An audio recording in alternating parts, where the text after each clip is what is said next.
It was one of those bifurcating moments in a life where you understand that everything has changed in a single ordinary instant, as the writer Joan Didion says, and there's your life before and everything that comes after. It felt like my life was possibly over before it had begun. My 100-day project, I returned to the thing I'd always done in my most difficult passages, which was journaling. That journal, that 100-day project, ended up becoming the source material for my New York Times column. I couldn't be a foreign correspondent in the way I'd maybe hoped. I realized I could report from a very different conflict zone. I could write from the front lines of my hospital bed.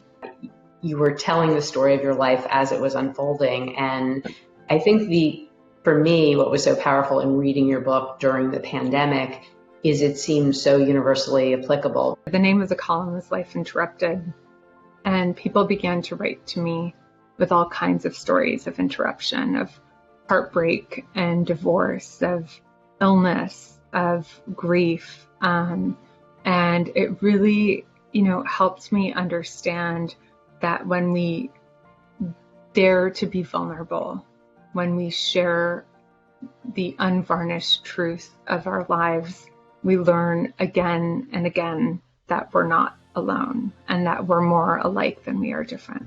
Something I found really compelling in your book was how you talked about feeling in between, not just with respect to health, but also with your identity and ethnicity. Can you reflect on your identity and ethnicity for us and talk about that same feeling of being in between?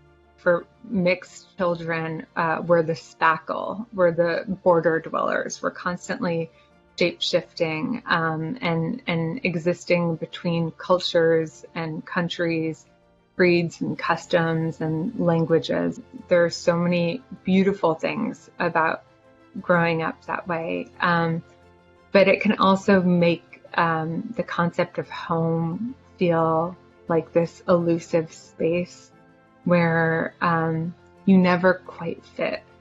You're either too white or too brown or too exotically named or too ambiguously other to ever fully belong.